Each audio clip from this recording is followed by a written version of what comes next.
is Lawrence Mirori Ngugi, Registrar, Chief Executive Officer, Nairobi Center for International Arbitration.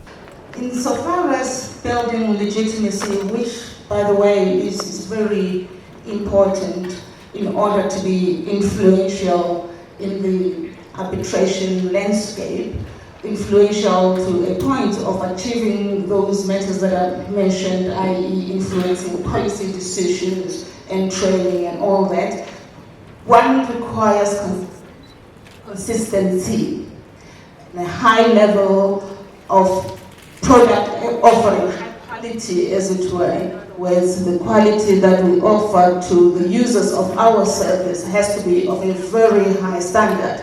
And how we should ensure that is by building that very reservoir I referred to earlier on of capacity building, and hence we have introduced the apprentice arbitrators program with a view to ensuring that we consistently render a high quality product. What often happens is today I wear the heart of this profession. Tomorrow I might be called upon to be an arbitrator. Tomorrow I might even be called to be an expert witness. In this revolving door relationship, how does one guard against crossing the ethical line? My name is Evelyn Bulanzuki, and I'm also a lawyer and arbitrator. I've enjoyed the first session of the conference. It's very informative. We have a very diverse panel of different people from different walks of life, and that to us is a plus because it gives you diverse views and there's a lot of learning going on.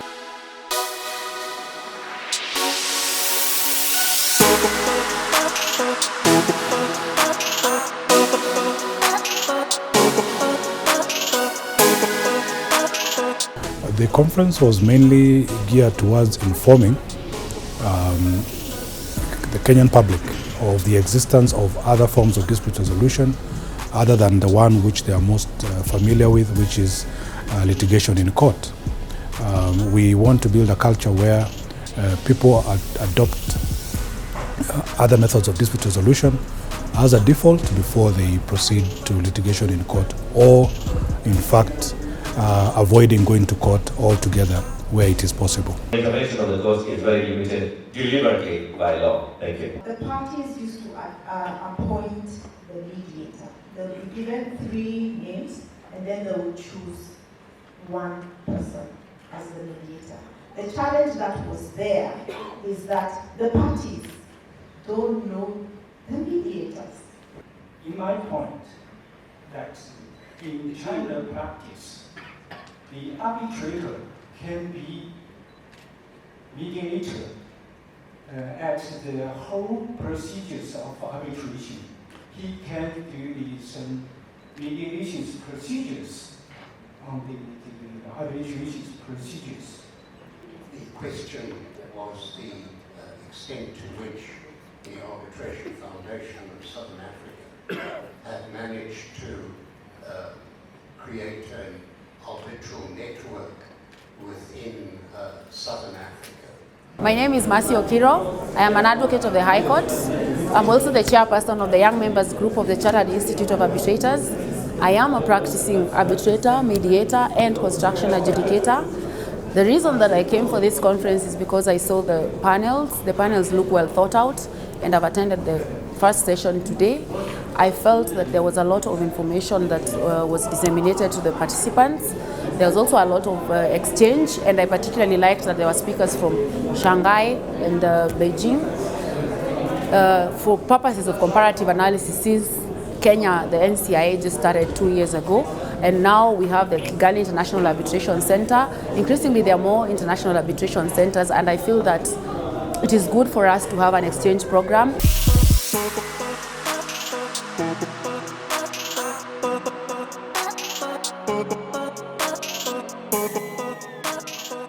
Well, good afternoon, everybody. It's my pleasure to be with you this afternoon and to present to you probably what most of you might not have, and that's the respondents.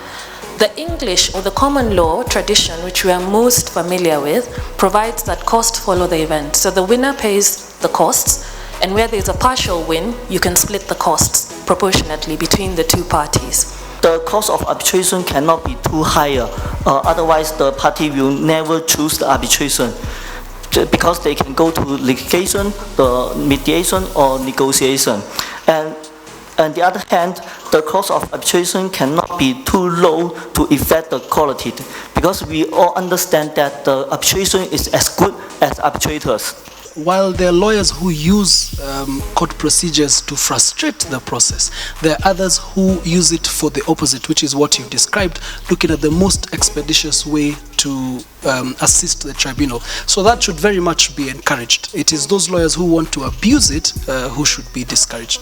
But yes, I agree that there are ways that we can do. And like I said also, the other thing the judiciary does very well that we don't do in arbitration is to limit your submissions. So the positives, let's carry them on. The negatives, not so much.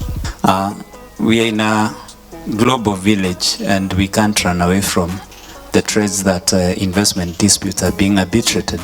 So is the state considering partnership with other African states and emerging states so that we can create safer seats right here in our economies instead of going out there? This conference is such good because it's a good opportunity for the in-house, the lawyer and the arbitrator and the arbitration institutes to take together. The arbitration today was a huge success. We brought participants from various countries. We had representatives from South Africa, from Tanzania, and even from China. This is the first of the NCIA arbitration conferences, and we look forward to further conferences next year. Last year we had an international one. This year we have the first national one, and it just goes to show that the institution is growing, and we support it completely as practitioners.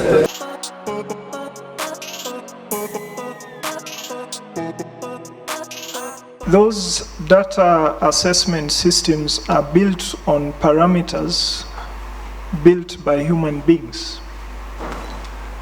The problem with parameters is real life changes by the second. And so parameters are outdated immediately they are created. Now, if you're between 36 and 59, I suspect that you're then going to be deemed an oppressor because you're neither youth nor are you an older person deserving of protection. Now let's then talk about gender. I'm quite wary that this is an ever-expanding definition. But for the purpose of my discussion, I want to confine myself to male and female. I know we now have they, and I respectfully, take their position, but for now, please allow me to speak of the male and the female gender. My name is Emmanuel, and I'm a student of law. My question will be directed to Ken. It's nice to note all the innovations that are coming, but we've had an Arbitration Act since 1995. It has been revised in 2010, then revised again in 2012. And we are talking about changes that are upcoming right now. I would hate a scenario where, as I'm a practicing arbitrator or an advocate, I'm still talking about changes that we are talking about today. So apart from recognizing, is there like a mechanism that should be in place or we can put in place to expedite the realization of these changes, such that at the time I am practicing, it's not just talk, because we Kenyans are fond of talk. It shall be action. So how do we bring it from talk to action? About substantive justice. It's true that there has been a lot of focus to components of arbitration that are largely about efficiency. My own view is that the clamor for substantive justice came up earlier than, at an earlier stage in this process. So that there was a clamor for a long time, for example, in relation to the quality of awards. That led to a number of institutions revising their rules to have quality control mechanisms, peer review of awards and things like that. So that technology is at the time the disruptive tool that has impacted heavily on arbitration. And in my view, that is why a lot of debate now is about efficiency, because a substantial portion of the substantive components of arbitration have been addressed, especially by way of review and updating of rules and regulations. This is the second edition of forms which were produced in 1999. And over the last 8 years, a lot of lessons have been learned, mostly relating to dispute avoidance and cooperation between clients and contractors. And the reason for this is because we believe there is value can be created or preserved if parties can cooperate and avoid disputes. I was presenting on the new Fitted Forms of Contract 2017, which were published in December last year. They are fairly new, but they contain some provisions which are very interesting in terms of risk allocation, which I believe we ought to adopt, because our standard forms, particularly for public sector finance projects under PPOA, are very old, 1987, and I think we need to move to 2017, which have got better risk allocation. Our future plan, of course, is to continue this discourse, make ADR more and more popular, and not just popular, but the default process, rather than people opting to go to court where they can avoid it, so that we can allow the courts to do what courts are created primarily to do, and those disputes which can be resolved without having to go to court, we then can also be able to offer that to the business community, to the public, to the community.